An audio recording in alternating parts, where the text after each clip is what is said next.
Reports now நேயர்களுக்கு அனைவருக்கும் வணக்கம். இன்று நம்முடன் இணைந்திருக்கும் சிறப்பு விருந்தினர் அதிமுகவின் சிறுபான்மையினர் அணி பொறுப்பாளர் திருமதி ஃபாத்திமா அலி அவர்கள். வணக்கம். வணக்கம். இப்போ ரீசெண்டாக குரூப் 2 எக்ஸாம் தமிழகத்தில் ரத்தாயிருக்கு மேம். இது வரைக்கும் தமிழகத்திலே முதல் முறையாக ரத்தாயிருக்கு அப்படின்னு சொல்றாங்க. இது தமிழகத்தில் இல்லை, நீங்க உலக தொலைக்காட்சி வரலாற்றிலே போடலாம். ஏன்னா தேர்வு பல காரணங்களால், இயற்கையுடைய மழை வெள்ளம் இல்லை வேறு ஏதாவது காரணங்கள் அப்படிலாம் இருந்தால் உங்களுக்கு அந்த தேர்வை ரத்து பண்ணுவாங்க. அதுக்கு முன்கூட்டியே தெரிவிப்பாங்க. ஹாலுக்கு பசங்க வந்ததுக்கப்புறம் தொழில்நுட்ப கோளாறுன்னு சொல்லிட்டு இவங்க ஹால் டிக்கெட்டை தப்பாக கொடுத்துட்டு அந்த ஹால் டிக்கெட் எப்படி தப்பாக போச்சுங்கிறது தெரியல.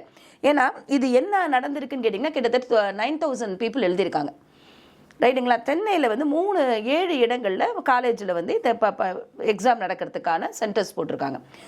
இதில் நந்தனம் YMCA காலேஜ்லேயும், சென்னை பிரசிடென்சி காலேஜ்லேயும், டிஜி வைஷ்ணவ் அரும்பாக்கம், இந்த 3 காலேஜ்லேயும் மிகப்பெரிய ஒரு குளறுபடி நடந்திருக்கு. எப்படின்னா, சென்னை YMCA ப்ளஸ் பிரசிடென்சி காலேஜில் 1800 பசங்க எழுதியிருக்காங்க. 1800 பேர் எக்ஸாம் எழுதுறதுக்கு வந்திருக்காங்க. டிஜி வைஷ்ணவில் கிட்டத்தட்ட 800லேருந்து 800 பேர் 600 பேரும் இன்னும் எழுத வந்திருக்காங்க. ஸோ இப்படிப்பட்ட சூழ்நிலையில் YMCAக்கு வந்தவங்களுக்கு அங்கே நம்பர் இருக்குது, அரும்பாக்கம் நம்பர் இருக்குது. அரும்பாக்கத்தில் அந்த ரெஜிஸ்ட்ரேஷன் நம்பர் அங்கே கொடுத்துருக்காங்க, அங்கே இருக்கிறவங்களுக்கு இங்கே கொடுத்துருக்காங்க. இது எப்படி இப்படிப்பட்ட ஒரு கோளாறை யார் பண்ணாங்க? அப்போ இதுக்கு தமிழக அரசு வெட்கி தலைகுனிய வேண்டும். ஒரு எக்ஸாமை உங்களால் ஒழுங்காக நடத்த முடியல, ஒரு மக்களுக்கு இவ்வளோ பெரிய தொல்லையை கொடுத்துருக்கீங்க. நான் சொன்ன உலக வரலாற்றுலேயே இவங்க எடுக்கலாம். ஏன்னா இவங்களுக்கு செய்கிற வேலையை ஒழுங்காக செய்யணுங்கிறதுலாம் கிடையாது. இவங்களுக்கு வெறும் ஃபோட்டோ ஷூட் பண்ணுற ஒரு ஆட்சியாக இருக்கிறதுனால இவர்கள் அந்த 9000 பேர் அவங்களுடைய வாழ்வாதாரத்தை நோக்கி வந்திருக்காங்க. அவங்களுடைய வேலை வாய்ப்பு, எத்தனை கனவுகளோடு வந்திருப்பாங்க, எத்தனை ஊர்லேருந்து வந்திருக்கிறாங்க, அவங்களுடைய செலவு, அவங்களுடைய பொருளாதாரம், இது அத்தனையுமே பாதிக்கப்பட்டு இப்போ அந்த மாணவர்களுக்கு தலையில் பெரிய அந்த தேர்வு எழுத வந்தவர்கள் தலையில் ஒரு பெரிய இடியை இறக்கியிருக்கிறார்கள். இது தமிழக அரசு வெட்கி தலை குனிய வேண்டும். இதுதான் சொல்றேன், வெட்கி தலை குனிய வேண்டும். இது நீங்க இவங்க என்ன ரீசன் வேணா சொல்லலாம், தொழில்நுட்ப கோளாறு, அந்த கோளாறு, இந்த கோளாறு. தொழில்நுட்ப கோளாறு நீங்க தானே அதை டிபார்ட்மெண்ட் வச்சு பாக்குறீங்க. அப்ப நீங்க தானே ஒழுங்கா ஹால் டிக்கெட் கொடுக்க கூட துப்பு இல்லாத ஒரு அரசாங்கம் எதுக்கு இருக்குது? ஹால் டிக்கெட் கொடுக்க முடியலையே உங்களால. அப்போ இப்படிப்பட்ட ஒரு கேடுகட்ட அரசாங்கம் இவங்க என்ன மக்களுக்கு நல்லது பண்ண போறாங்க, இல்ல மக்களுக்கு நல்லது பண்ணிட்டாங்கன்னு தெரியல. இந்த தொழில்நுட்ப கோளாறுக்கு எப்படி மேம் திமுகவை குறை சொல்ல முடியும்? இது அங்க இருக்க அதிகாரிகள் பண்ண அதிகாரிகள் யாருடைய கண்ட்ரோல் இருக்காங்க? இன்னைக்கு யார் ஆட்சி இருக்கு? திமுக ஆட்சி தானே நடந்துட்டு இருக்குது. அதிகாரிகள் அவங்க கண்ட்ரோல தானே இருக்காங்க. அதிகாரிகள் எதிர்கட்சி கண்ட்ரோலையோ இல்லை மற்ற யாரோடைய பிபிஓ நீங்க அவுட் சோர்சிங் பண்ணியிருந்தா கூட அது உங்களுடைய தலைமையிலான அரசாங்கத்தின் கட்டுப்பாட்டில் தானே வருகிறது.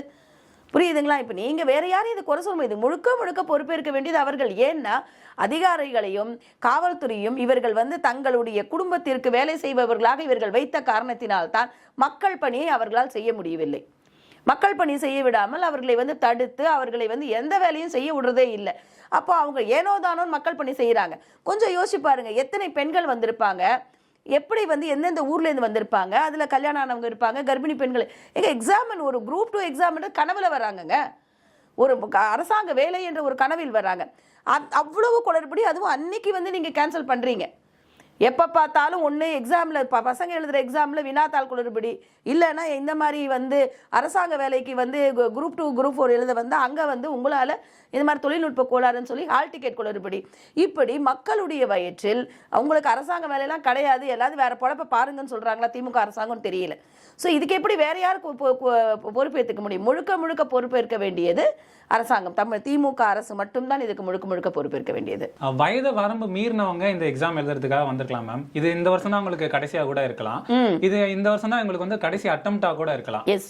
இது இந்த இழப்பீடு உங்களுக்கு பெரிய இழப்பீடா தானே மேம் இருக்கும். அடுத்த வருஷம் உங்களால எழுத முடியுமா முடியாதான்னு தெரியல. இதுதான் நான் கேட்கிறேன். இதுக்கு திமுக அரசு இழப்பீடு வழங்குமா? அது இதுக்கு இழப்பீடு வழங்கினா என்ன இழப்பீடு வழங்குவாங்க?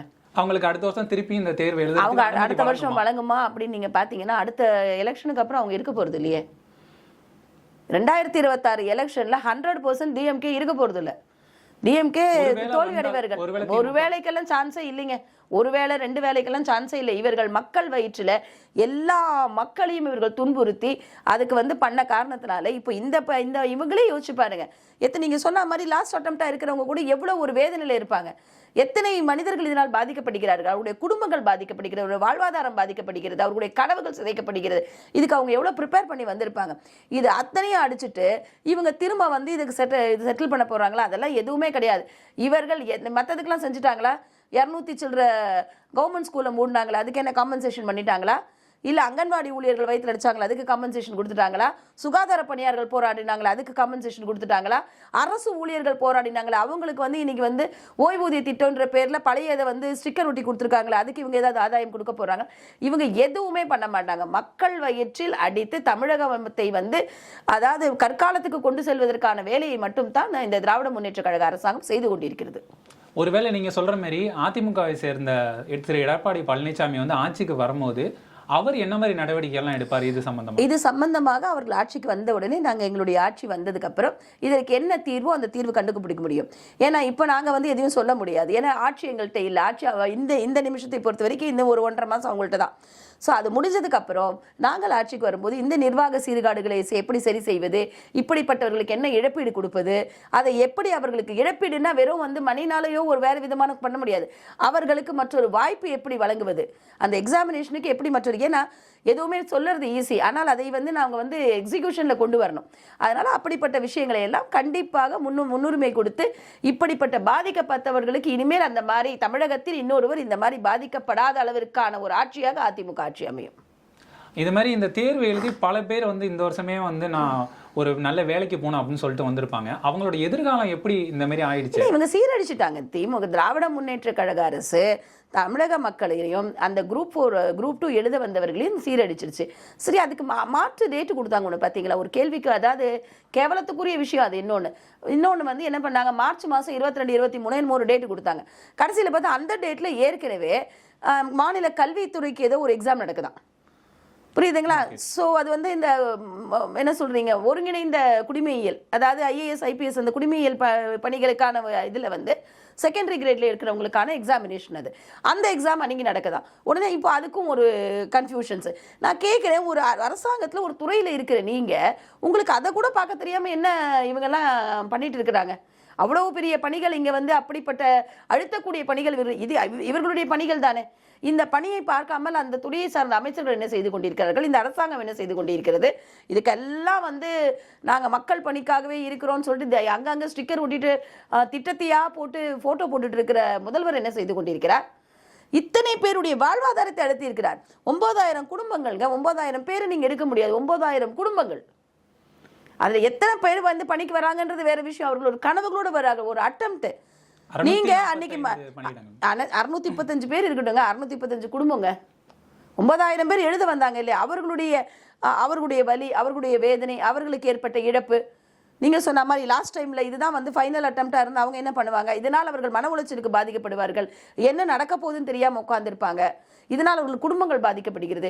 இப்படி எத்தனையோ விஷயங்கள் இருக்கு. இது எதை பத்தியுமே கவலைப்படாம இங்க போட்டோஷூட் கொடுக்கறதுல மட்டும்தான் இந்த ஸ்டிக்கர் ஒட்டி திட்டத்தை போட்டு இது மார்க்கெட்டிங் ஏஜென்சி மாதிரி ஆயிடுச்சு. மார்க்கெட்டிங் ஏஜென்சி தான் ஒரு பொருளை வந்து பிராண்ட் பண்ணுறதுக்கு கேப்ஷன்ஸ் அது இதெல்லாம் ரெடி பண்ணிட்டே இருப்பாங்க.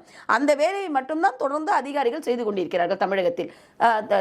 முதல்வர் ஸ்டாலின் அவர்களுக்காக அவர்கள் வந்து இந்த மாதிரி கேப்ஷன் ரெடி பண்ணுறதும் ஸ்டிக்கர் ஒட்டுற வேலையை மட்டும்தான் இங்கே நடந்து கொண்டிருக்கிறது. 2021 கொடுத்த வாக்குறுதிப்படி 3 லட்சம் பணியிடங்களை நிரப்புவோம் அப்படின்னு சொல்லிட்டு சொல்லியிருந்தாங்க.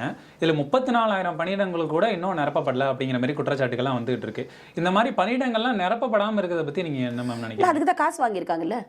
அது ஏற்கனவே KN நேரு அவர்கள் 10 லட்ச ரூபா வாங்கினாருன்னு தானே ஏற்கனவே வந்துருச்சுல. எல்லாமே வந்து அதாவது மக்களுக்கான திட்டங்கள் எதையுமே இவர்கள் முறைப்படி செய்யவில்லை என்ற ஒரு குற்றச்சாட்டை ஓரம் கட்டிவிட்டு மக்களுக்கான உரிமைகளையும் இவர்கள் பறித்திருக்கிறார்கள். நீங்க அதுல ஏற்கனவே இப்பதான் 3 மாசத்துக்கு முன்னால் தான் அந்த குற்றச்சாட்டு வெளியில வந்து பகிங்கிற குற்றச்சாட்டு வெளியில வந்து எல்லாம் பண்ணுச்சு. அப்ப என்ன பண்ணாங்க, காசு வாங்கினா 10 லட்ச ரூபா வாங்கினார் ஒரு இதுக்குன்னு சொல்லிட்டு வந்தது. ஸோ இப்படி மக்களுக்கு இயல்பாகவே அவர்களுடைய உரிமையாக கிடைக்க வேண்டிய ஒரு எக்ஸாம் எழுதி ஒருத்தர் கிடைக்க வேண்டியது கூட கிடைக்க முடியாம பண்ணி அவர்களையும் வந்து துன்பத்துக்கு ஆளாக்கின வேலையை தானே திமுக அரசாங்கம் செய்து கொண்டிருக்கிறது. அதைத்தானே அதிமுக என்று எடுத்துக்கொண்டிருக்கிறோம். மக்களை வாழ விடுங்கள் என்று தானே நாங்கள் கேட்கிறோம். மக்களை வாழ விடுறதே இல்லையே. அவர்கள் வந்து திரும்ப திரும்ப பொய்யை சொல்லிக்கிட்டே இருக்காங்க. அந்த பொய்யில நிறைய விஷயங்கள் பார்த்தீங்கன்னா, நாங்கள் கல்வித்தரத்தை உயர்த்தி விட்டோம்னு சொன்னீங்க.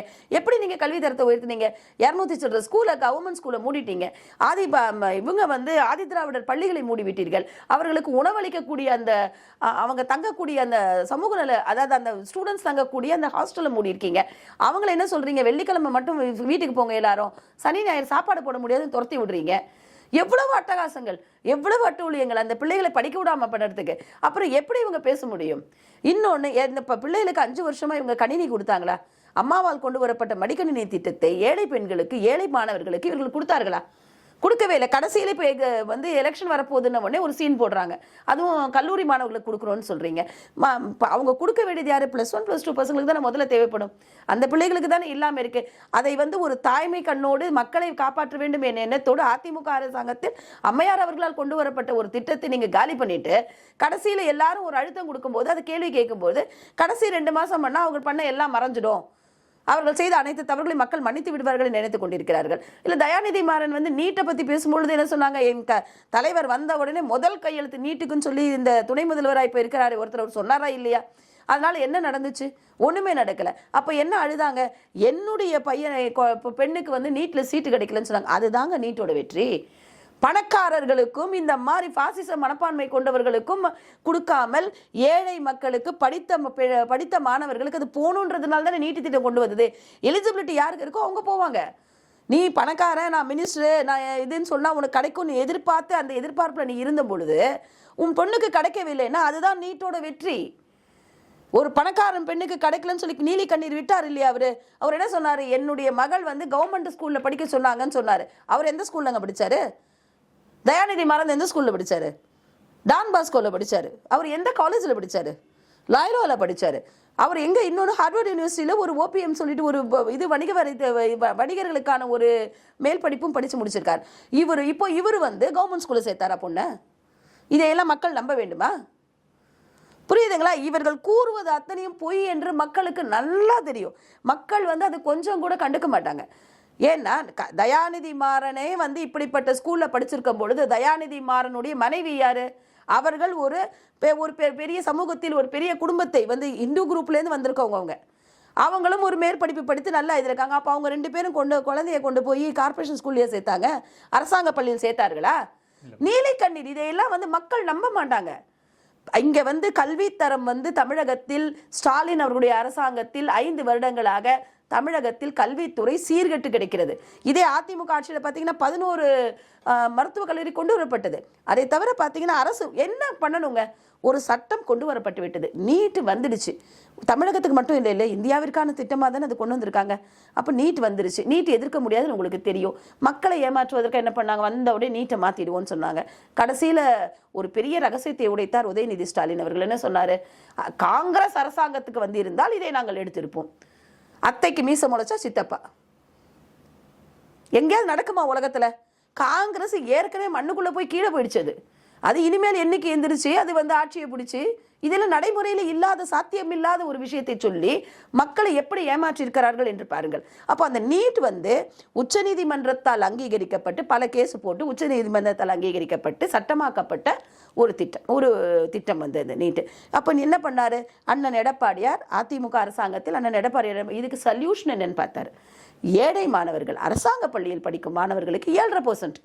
இதுதான் ஒரு நல்ல தலைமைக்கான அழகு, ஆளுமைக்கான அழகு. இவர் என்ன பண்றாங்க? நீங்க படிக்க வேண்டாம், நாங்களாம் நீட்டை மாத்திடுவோம் அப்படின்னு பொய்ய சொல்லுறது. அடுத்தது வந்து இவர் வந்து சொல்லுவாரு, சேகர் பாபு வந்து அறநிலைத்துறை அமைச்சர், அவர் வந்து சுகாதாரத்துறை பத்தி பேசுவார். சுகாதாரத்துறையை பத்தி ஒரு கேள்வி கேட்டா KN நேரு பேசுவார். தண்ணியே நிக்குதுன்னு மேயர் பிரியாட்டை கேட்டா சேகர் பாபு ஓடி வருவார். ஸோ இது யாருக்குமே வந்து யார் எந்த கேள்வியை கேட்டாலும் அந்த துறையை சார்ந்தவர்கள் சொன்னாதானே உண்மை வெளியே வரும். அதெல்லாம் வராதிங்க. யார் ஈகோல அடிச்சுக்கிட்டு இருக்கிறாங்க, அந்த ஈகோல தமிழக மக்கள் பாதிக்கப்பட்டிருக்கிறார்கள். இப்போ இந்த தயாநிதி மாறன் வந்து தன்னுடைய மகளுக்கு கிடைக்கலன்னு சொல்றது தான் நான் நீட்டோட வெற்றின்னு சொல்றேன்.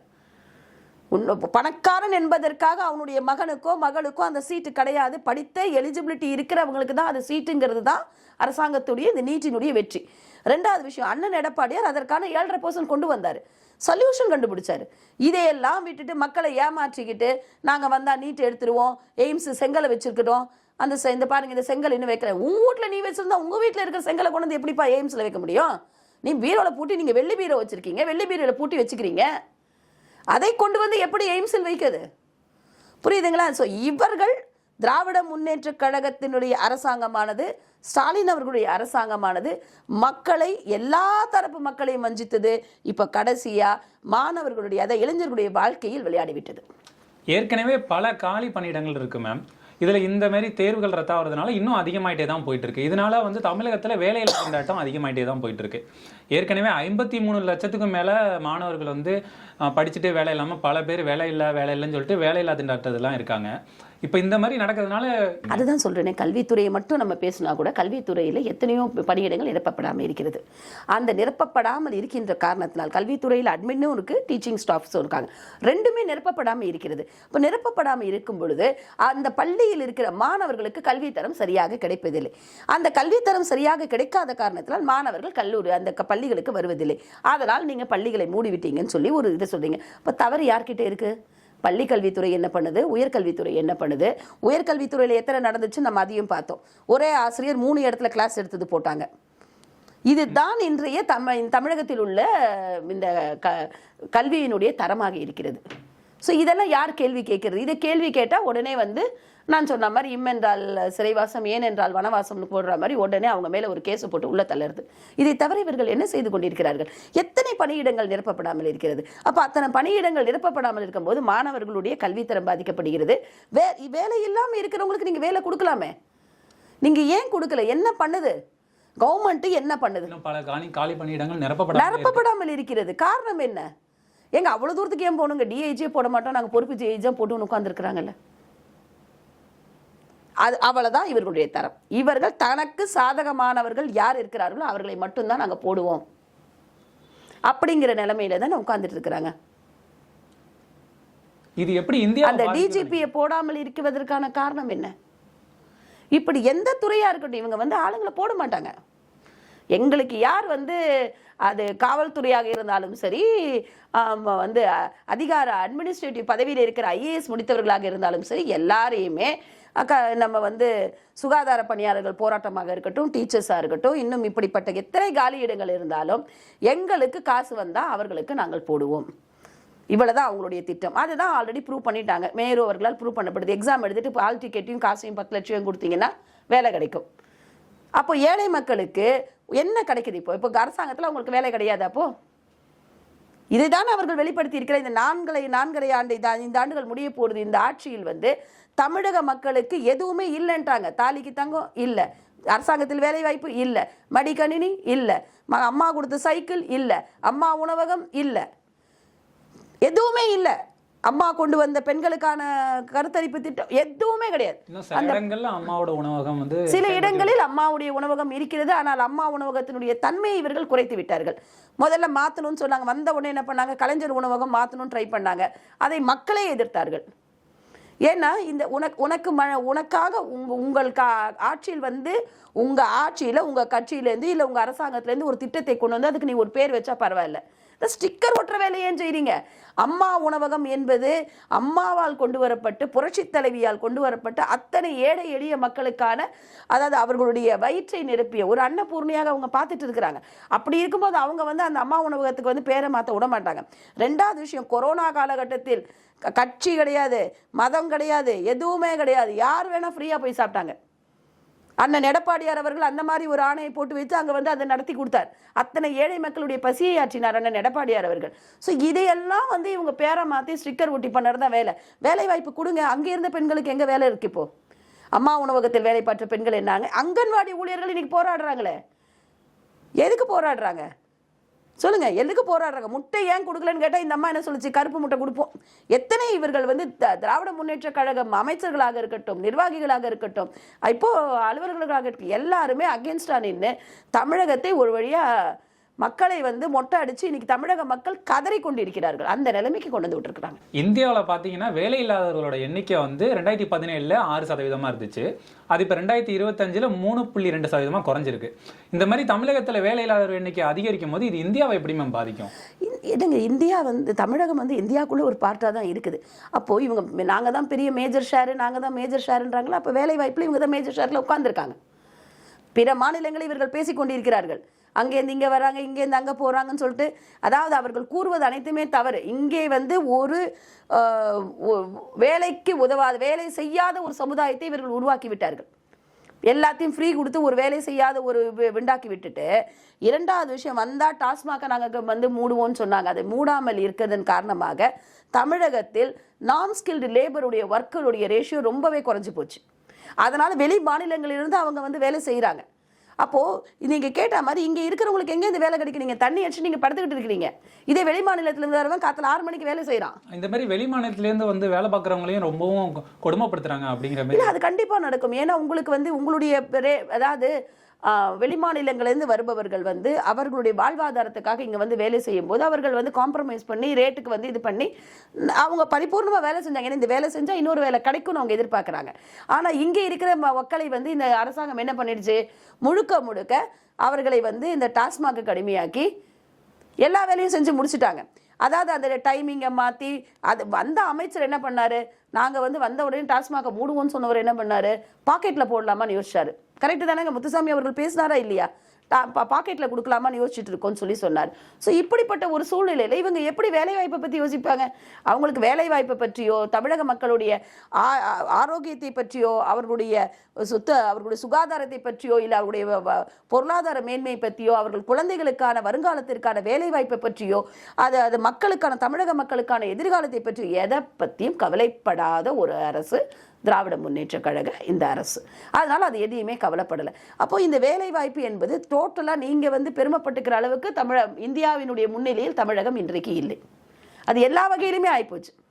அதாவது நீங்கள் வந்து விவசாயிகளை குண்டாஸில் போடுறதுலேருந்து நீங்கள் பாருங்கள், ஒரு ஒரு உரிமைக்காக போராடக்கூடியவர்களை கூட நீங்கள் வந்து உடனடியாக அவர்களை வந்து நீங்கள் குண்டாஸில் அடைச்சி நீங்கள் பண்ணுவீங்க அப்படின்னா நீங்கள் என்ன ஒரு அரசாங்கம்? இங்கே என்ன அரசாங்கம் இங்கே நடந்து கொண்டிருக்கிறது என்பதே தெரியவில்லை. என்ன ஒரு இடத்துலையும் நீங்கள் என்ன பண்ணுறீங்க, ஒரு மக்களை பிரித்து நீங்கள் கொண்டு போகிறீங்க. அந்த பிரித்தாளும் கொள்கையை மட்டும்தான் இவர்கள் செய்து கொண்டிருக்கிறார்கள். மக்களை அழிக்கின்ற வேலையை செய்து கொண்டிருக்கிறார்கள். எங்களோடு இணைந்து பல்வேறு கருத்துக்களை பகிர்ந்ததற்கு நன்றி.